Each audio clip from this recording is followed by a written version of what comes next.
Selamat pagi dan salam sejahtera buat kita semua. Salam hormat, salam sehat buat guru pembimbing mata pelajaran sejarah, Ibu Sepriani SPD, dan salam sehat buat teman-teman semua terkhusus di kelas 12 IPA 3 jurusan Bahasa Inggris, tepatnya di SMA Negeri 1 Bahoro. Adapun topik yang akan kita diskusikan pada diskusi kali ini, yaitu tentang perjuangan menghadapi ancaman disintegrasi bangsa. Sebelumnya, saya akan memperkenalkan anggota kelompok Tremor, yang dimana anggota kelompok Tremor terdiri dari 4 orang. Yang pertama dengan saya sendiri, Tiorina selaku moderator yang akan membimbing jalannya diskusi kali ini. Yang kedua Septi Naila Ramadhani, yang ketiga Rindi Trinabila, dan yang keempat Nadila.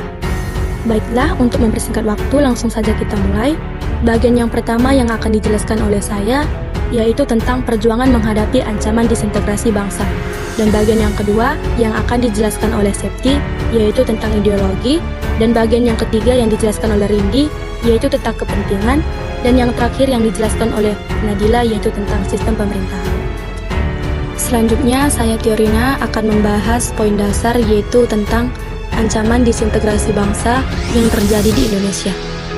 Indonesia yang merupakan negara kepulauan terbesar di dunia, sekaligus memiliki jumlah penduduk terbanyak keempat di dunia yang terdiri dari berbagai macam suku yang memiliki kepentingan tersendiri. Kepentingan ini bisa saja menimbulkan gesekan-gesekan di lapisan masyarakat yang bisa menimbulkan suatu keadaan di mana tidak adanya sebuah kesatuan dan menghilangnya keutuhan yang bisa menjadi alasan terjadinya perpecahan. Inilah yang disebut dengan ancaman disintegrasi bangsa. Perjuangan menghadapi ancaman disintegrasi bangsa pada tahun 1948 sampai 1965. Marilah kita ketahui pengertian dari disintegrasi bangsa. Disintegrasi bangsa adalah fenomena yang diakibatkan oleh perpecahan atau konflik sosial. Disintegrasi bangsa dapat memicu berbagai konflik yang lebih besar, bahkan tidak menutup kemungkinan melahirkan bangsa baru. Menurut Kamus Besar Bahasa Indonesia atau KBBI, disintegrasi bangsa adalah keadaan tidak bersatu padu atau keadaan terpecah belah. Dengan begitu, disintegrasi bangsa adalah keadaan tidak bersatu padu yang menghilangkan keutuhan atau persatuan serta menyebabkan perpecahan. Disintegrasi bangsa bisa disebabkan oleh beberapa macam hal. Berikut ini penyebab disintegrasi bangsa adalah: sebagai negara yang memiliki berbagai macam keragaman, mulai dari agama hingga suku, Indonesia menjadi sedikit rentan dengan sebuah disintegrasi. Berikut ini adalah beberapa faktor yang bisa menjadi ancaman disintegrasi bangsa Indonesia, yaitu yang pertama, konflik ideologi. Salah satu konflik ideologi di Indonesia terjadi 3 tahun setelah proklamasi kemerdekaan. Terjadi pemberontakan PKI Madiun. Awalnya, ancaman itu muncul setelah Amir Syarifuddin diberhentikan dari kursi Perdana Menteri Soekarno-Hatta. Amir merupakan Perdana Menteri Ekonomi kedua Republik Indonesia. Yang kedua, konflik kepentingan. Salah satu bentuk dari konflik ini adalah pemberontakan Republik Maluku Selatan atau RMS. Latar belakang dari konflik ini karena adanya penolakan masyarakat Maluku terhadap terbentuknya Negara Kesatuan Republik Indonesia atau NKRI. Mereka menolak jika negara Indonesia Timur bergabung ke dalam NKRI. Yang ketiga, sistem pemerintahan. Salah satu contoh konflik yang bisa menjadi ancaman disintegrasi bangsa adalah munculnya PRRI dan Permesta. PRRI merupakan sebuah singkatan dari Pemerintahan Revolusioner Republik Indonesia, sedangkan Permesta singkatan dari Perjuangan Rakyat Semesta, dan lain sebagainya. Baiklah teman-teman semua, setelah kita mengetahui penyebab disintegrasi bangsa, marilah kita cari tahu bagaimana upaya pencegahan disintegrasi bangsa. Maaf ya teman-teman, di sini filenya terbalik. Upaya pencegahan disintegrasi bangsa dapat dilakukan dengan menghilangkan berbagai faktor penyebab disintegrasi bangsa dan menciptakan atau membangun faktor-faktor integrasi. Langkah pertama dalam pencegahan disintegrasi bangsa adalah antara masyarakat maupun pemerintah harus membangun komitmen bersama bahwa disintegrasi bangsa adalah masalah yang harus menjadi prioritas untuk diselesaikan. Upaya yang selanjutnya, jika komitmen sudah terbangun, segera lakukan penataan sistem dan struktur atau sebagai landasan dari tindakan politik, hukum, ekonomi, dan sebagainya yang kondusif terhadap terbangunnya integrasi dan sebagai koreksi terhadap sistem dan struktur yang selama ini ditengarai menjadi faktor terjadinya integrasi bangsa. Tak hanya itu, sistem dan struktur bermasyarakat dan bernegara atau sebagai landasan, tentunya harus dilaksanakan secara konsisten dan bertanggung jawab, sehingga tidak menimbulkan disharmoni dan disorientasi dalam kehidupan masyarakat dan bernegara. Nah, itu dia berbagai macam ancaman disintegrasi bangsa yang terjadi di Indonesia. NKRI adalah negara yang luas dengan berbagai macam keanekaragamannya, menjadi tantangan tersendiri untuk pemerintah. Pemerintah harus bisa bersikap adil dan memenuhi berbagai hak dari warga negara. Apakah kamu memiliki pertanyaan mengenai hal ini? Silahkan tuliskan pertanyaan kamu di kolom komentar ya. Dan jangan lupa untuk share pengetahuan ini. Terima kasih. Baiklah, tentang ideologi, kepentingan, sistem pemerintahan yang lebih rinci akan dijelaskan oleh teman saya, Septi, Rindi, dan Nadila. Baik, saya Septinella Ramadhani dari kelompok Tremor. Di sini saya akan menjelaskan materi tentang peristiwa, konflik, dan pergolakan yang berkaitan dengan ideologi. Nah, saya di sini akan menjelaskan apa itu ideologi, konflik, dan pergolakan yang pernah terjadi di Indonesia. Apa itu ideologi? Ideologi merupakan suatu gagasan yang disusun sistematis dan diyakini, kemudian diwujudkan dalam kehidupan. Adanya ideologi ini ternyata bisa memicu adanya konflik loh, yang biasa disebut sebagai konflik ideologi. Nah, dari sini kita udah bisa paham deh pasti, apa itu konflik ideologi. Jadi, konflik ideologi adalah konflik yang terjadi karena adanya perbedaan ide, gagasan, pengertian, atau cita-cita yang berbeda antara pihak yang berkonflik. Contohnya apa aja sih? Contoh konflik yang terjadi karena adanya perbedaan ideologi antara lain pemberontakan Partai Komunis Indonesia atau PKI di Madiun, pemberontakan DI atau TII, dan pergerakan 30 September 1965 atau yang dikenal dengan G30S PKI. Dalam pemberontakan yang terjadi oleh kelompok-kelompok tersebut, ada perbedaan ideologi yang kemudian memicu adanya konflik ideologi. Nah, selanjutnya saya akan menjelaskan konflik ideologi yang pernah terjadi di Indonesia. 1. Pemberontakan Partai Komunis Indonesia atau PKI di Madiun. Udah pernah dengar tentang PKI atau Partai Komunis Indonesia kan? Yap, mungkin kita nggak asing sama partai yang satu ini, karena cukup sering nih keluar di pelajaran sejarah. PKI ini sebenarnya merupakan partai yang berdiri jauh sebelum proklamasi Indonesia. Namun, pada saat pemerintahan Hindia Belanda, partai ini sempat dibekukan karena terlibat pemberontakan. Nah, setelah Indonesia merdeka, partai satu ini kembali aktif dan sempat didukung oleh pemerintah karena menjadi bagian dari golongan kiri yang berkuasa. Namun, apa yang terjadi setelah golongan kiri nggak berkuasa lagi? Setelah golongan kiri nggak berkuasa lagi, PKI kemudian berubah menjadi oposisi. Lalu, pada tanggal 18 September 1948, musuh yang pada saat itu mengendalikan kekuasaan PKI akhirnya membawa partai ini ke Madiun. Buat apa sih jauh-jauh ke Madiun? Musuh bersama PKI datang ke Madiun untuk memulai pemberontakan. Pemberontakan tersebut dipicu oleh keinginan Partai Komunis Indonesia atau PKI untuk merubah ideologi Indonesia Partai Komunis. Inilah yang menyebabkan munculnya konflik ideologi antara pemerintah dengan PKI pada saat itu. 2. Pemberontakan DI atau TII. Terjadinya pemberontakan ini dipimpin oleh Sekar Madji Marijan Kartosuwiryo, yang pada saat itu menentang hasil keputusan perjanjian Renville dengan Belanda yang menginginkan tentara Republik Indonesia untuk pergi dari Jawa Barat yang diklaim sebagai milik Belanda. Dari situ, Kartosuwiryo yang merupakan seorang tokoh dari Partai Serikat Islam Indonesia atau PSII memutuskan ingin mendirikan negara dengan sistem ideologi yang ia miliki. Pada saat itu, ia ingin menjadikan Indonesia sebagai negara Islam. Kemudian dibentuklah Tentara Islam Indonesia atau TII yang tadinya bertujuan untuk melawan Belanda, tetapi berubah menjadi ingin menjadikan Indonesia menjadi negara Islam. Nah, tentu ini nggak sesuai dong dengan ideologi yang dimiliki oleh Indonesia. Puncaknya pada Agustus 1948 di Jawa Barat, Kartosuwiryo menyatakan pembentukan Darul Islam atau Negara Islam atau DI bersama dengan TII dan menolak mengakui adanya RI. Wah, parah banget kan? Udah susah-susah buat merdeka tapi nggak diakui. Ketiga, Gerakan 30 September 1965 atau G30S PKI.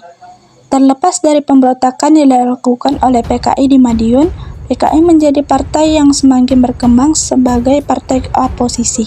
Bahkan, hal ini didukung oleh kedekatan PKI pada saat itu dengan Presiden Soekarno sebagai upaya untuk menghindari konflik dengan tentara. Peristiwa Gerakan 30 September 1965 ini disebabkan oleh berkembangnya sebuah isu.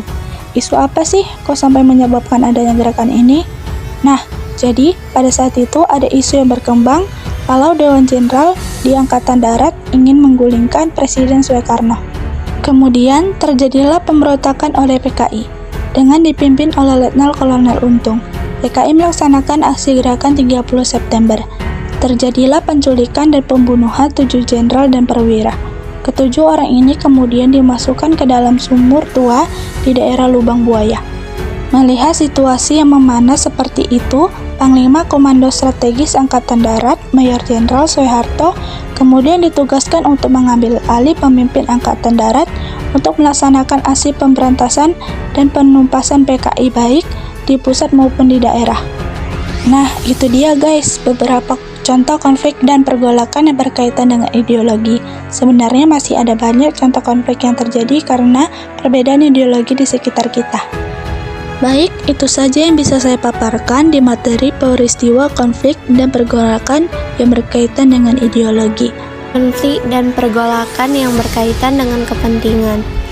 Dikumandangkannya Proklamasi Kemerdekaan Indonesia pada 17 Agustus 1945 tidak lantas membuat kondisi di dalam negeri membaik. Pasalnya, muncul konflik dan pergolakan di dalam negeri, salah satunya pergolakan yang berkaitan dengan kepentingan. Konflik dan pergolakan yang berkaitan dengan kepentingan tersebut berhubungan dengan keberadaan pasukan KNIL atau Tentara Kerajaan Hindia Belanda. KNIL tidak menerima adanya tentara Indonesia di wilayah yang sudah menjadi kekuasaan mereka. Setidaknya ada dua peristiwa penting dalam sejarah terkait dengan pergolakan yang berkaitan dengan kepentingan, yaitu pemberontakan APRA dan peristiwa Andi Aziz. Yang pertama, pemberontakan APRA. APRA merupakan singkatan dari Angkatan Perang Ratu Adil yang berbentuk pada tahun 1949 yang dipelopori oleh Kapten Raymond Westerling. Pembentukan angkatan perang ini dilatar belakangi oleh rasa tidak setuju anggota KNIL terhadap pembentukan Angkatan Perang Republik Indonesia Serikat atau disebut APRIS di Jawa Barat. Oleh karenanya, anggota dari APRA sebagian besar adalah anggota KNIL. Lebih lanjut, APRA juga berkeinginan untuk mempertahankan negara bagian Pasundan Jawa Barat sebagai negara federal dan menjadikan mereka sebagai pasukan tentara negara federal. Demi mewujudkan keinginan ini, APRA mengultimatum pemerintah RIS pada Januari 1951. Ultimatum ini kemudian dibalas dengan operasi penangkapan dan penumpasan anggota APRA. APRA yang tidak terima sempat melakukan aksi teror di kota Bandung dengan tujuan untuk membunuh kepala APRIS Kolonel TB Simatupang dan Menteri Pertahanan Sultan Hamengkubuwono. Namun tidak berselang lama, pasukan pemerintah berhasil menaklukkan APRA dan Westerling melarikan diri ke Belanda. 2. Peristiwa Andi Aziz. Peristiwa ini didasari oleh tuntunan Kapten Andi Aziz dan pasukannya dari KNIL terhadap pemerintah Indonesia guna menjadikan mereka sebagai satu-satunya pasukan APRIS di negara Indonesia Timur. Kekhawatiran kemudian muncul ketika APRIS atau TNI didatangkan guna menjaga keamanan. Andi Aziz dan pasukannya merasa akan diperlakukan secara diskriminatif dan tak adil oleh pimpinan APRIS dan TNI. Maka dari itu, Andi Aziz dan pasukannya mengambil alih beberapa tempat penting dan menyandera Panglima Negara Indonesia Timur pada saat itu. Pemerintah pun mengirimkan pasukan di bawah pimpinan Kolonel Alex Kawilarang guna mengatasi aksi Andi Aziz dan pasukannya. Peristiwa ini berakhir dengan penangkapan Andi Aziz di Jakarta. Sistem pemerintahan. Pasca proklamasi kemerdekaan, Indonesia mengalami beberapa fase pergolakan atas ketidakpuasan terhadap pemerintahan dan sistem yang dianutnya. Hal ini sebagai akibat dari rendahnya tingkat kesejahteraan di berbagai sektor dan lembaga. 1. Pemberontakan Permesta dan PRRI.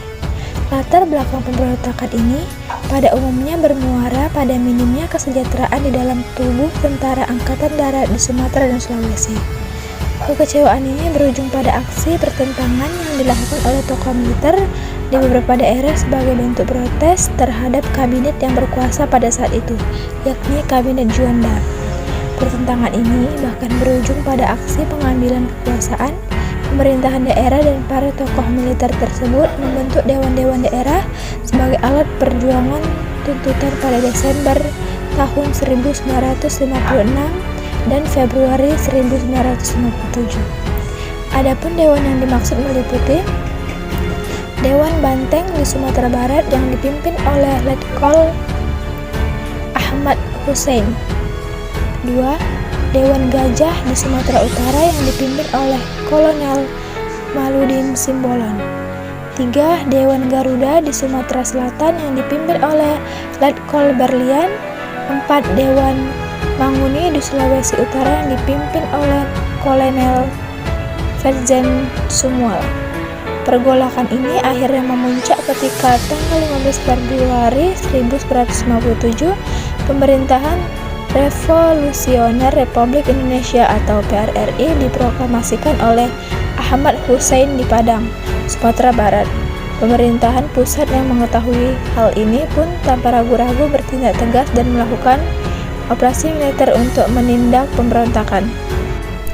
Persoalan negara federal dan BFO.